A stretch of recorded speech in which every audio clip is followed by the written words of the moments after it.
don't believe a letter of intent gives away the It authority. does. Did you read it here? Letter of intent. I know what it says. They've recommended letters bind, so that means the board has given up its authority. Letters of intent bind the Board of Education to employ candidates. Bind. That's the board giving away its authority. I'm quite aware of that, but it also says it will come back in front of the board for board approval before she actually hires. So it's not binding until it is approved by the board. And if I am correct, most letters of intent have in it a stipulation that it's pending board approval. No, that's not true. Not one letter of intent. Perhaps No. ours need to add that language, because that's what's the, I mean, if we were going to have a discussion, maybe the discussion needs to be on what our letters of intent say. Because most letters of intent, and if this is a question that we're not sure as to what it is, maybe we should ask our solicitor to go and get sample of letters of intent from other boards. But the other boards that I have seen, the letters of intent stipulates per board approval, which does not authorize us to give away our ability to hire, but does allow the superintendent of that respective board, where ours or someone else's, to at least give the indication to the candidate that they intend to hire, pending board approval. That's how the normal hiring process works. Correct. This is separate from that.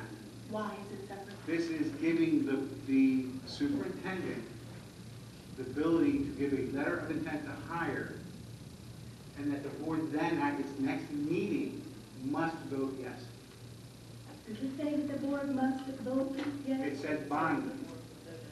So what are we asking? Are we asking maybe the proper discussion right now as to whether or not this particular item needs to be revised so it reflects correctly as to what the actual letter of intent should be, rather than to say no? Well, I disagree. I believe strongly from the abuse that we had last year that this board should say no. And we're talking about And abuse if the that was not a superintendent part of then this comes out and says, administration. has somebody that she thinks that we need to have a special meeting for and meet possibly hire, we'll do that. So I understand about abuse, and I understand about things that have been done in the past. However, do we punish the current administration for things that have been done, even based on a learning curve?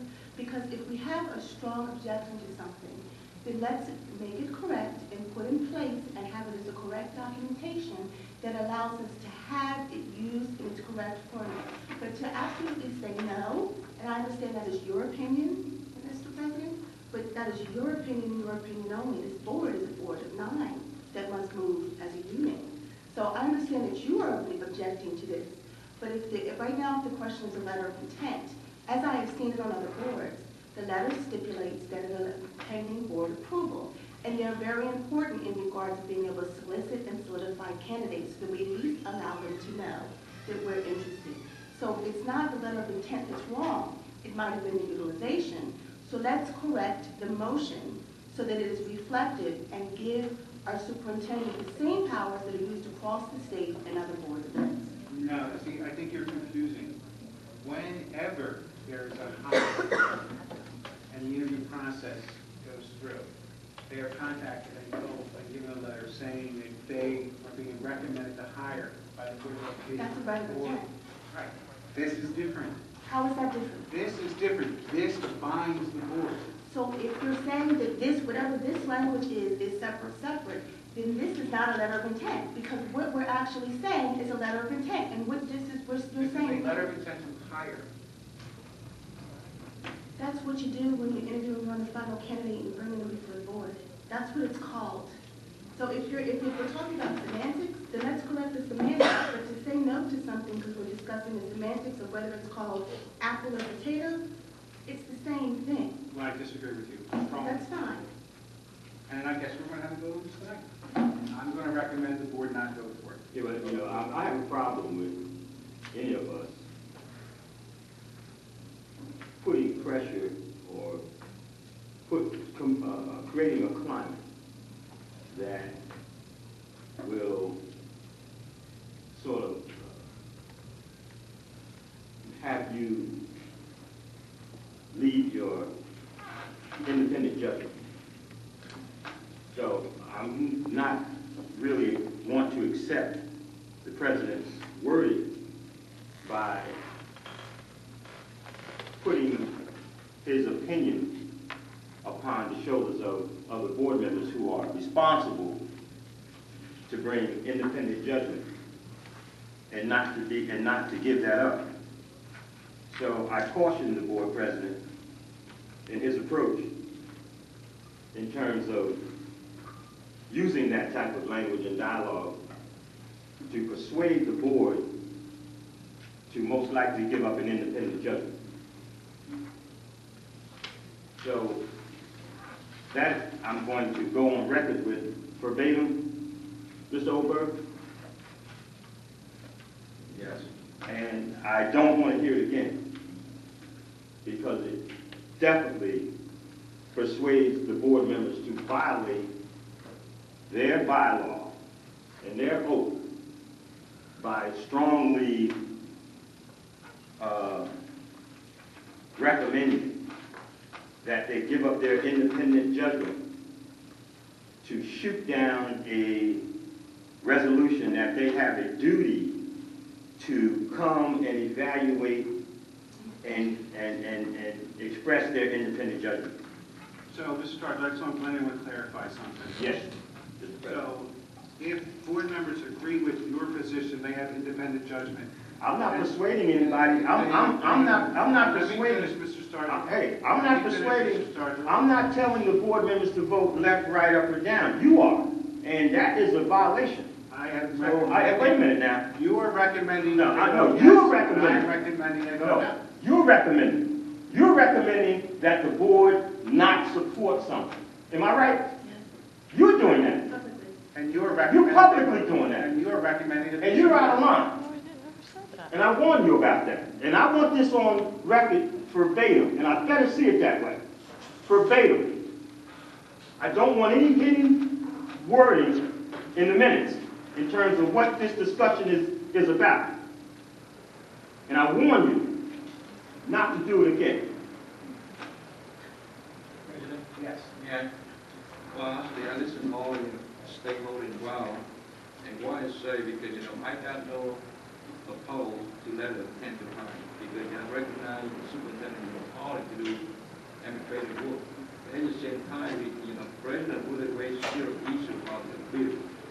And yes, I think the matter itself is merit for further review. And I think I don't see anything wrong with suggestion, people for further discussion about this. Everybody has been trying to get an independent opinion about how you feel about the issue. But it's no business to say if you pay how you vote independent board member voting. So I got my opinion because that really create a lot of implications for employment relationship and also the district issue. So my personal, is this issue need to be further reviewed, even tonight or at any time. I'm more than welcome to do it. But I think as long as we finalize it about it, it will create a good practice on this thing. Board President, I have a statement. Sure.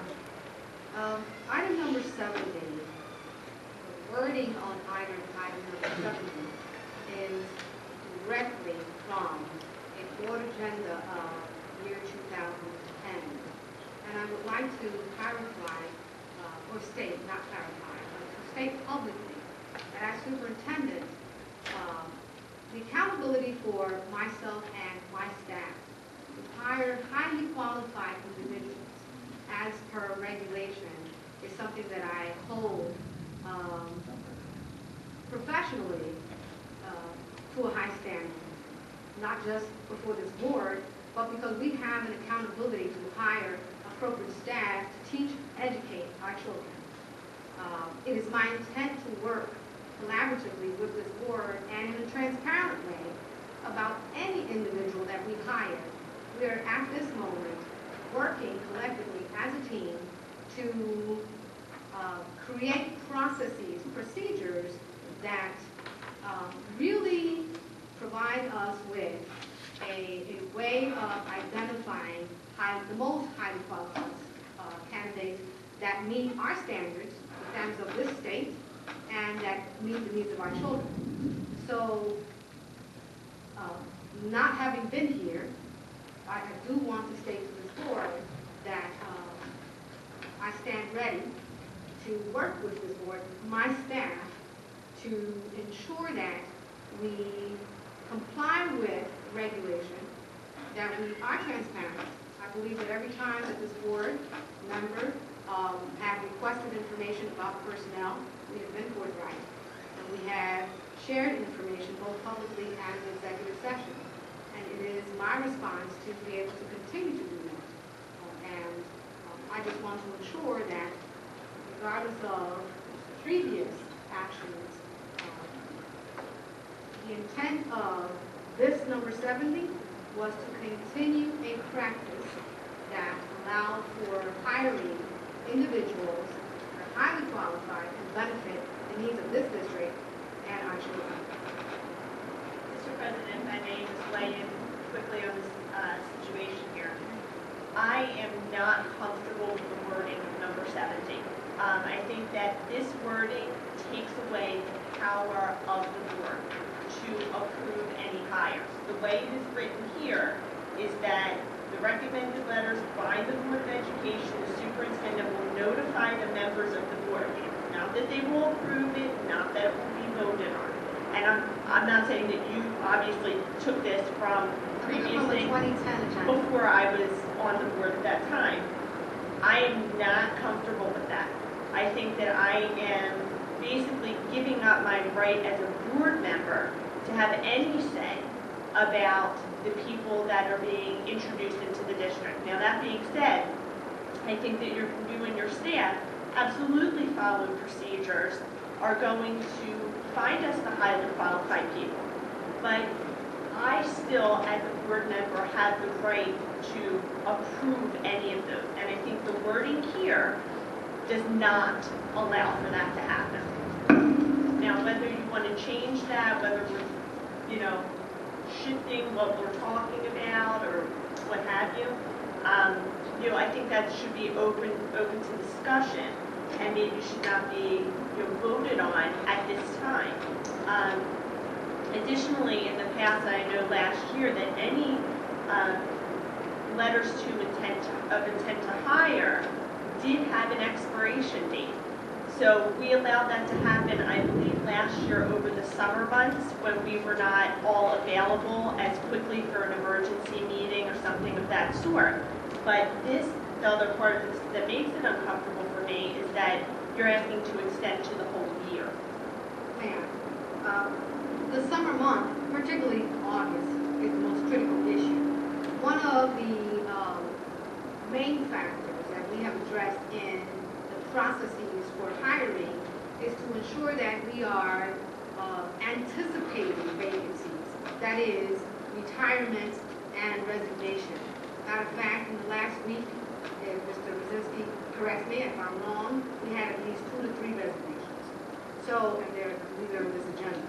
So, in not knowing immediate resignation, because we should be able to, with good probability, anticipate retirements, given the timeline. The issue at hand is resignations and being able to quickly provide holding for highly qualified personnel, particularly in South Jersey, Camden County, which is highly competitive, so that we're able to at least provide information to the candidate that there is high probability of hiring, because we don't want to lose folks who are good for our kids.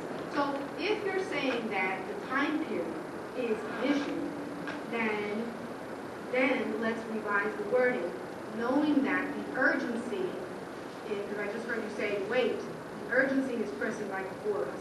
It is right now being able to hire highly qualified candidates, as we know, and it's letters of intent to be able to indicate to them that we want to hire them, and it requires board approval. Yes. Because we don't want to lose them to the neighbor next door. As the motion reads here, I'm sorry for interrupting. As the motion reads here, that is not what the letter of intent is defined as in this motion. And I hear what you're saying, and I'm saying So, I'm changing. So if it's, revised, maybe that's a different, story, but as it is here, I can tell you now, I would vote no to this, because I think this takes the power of the board away. If I may.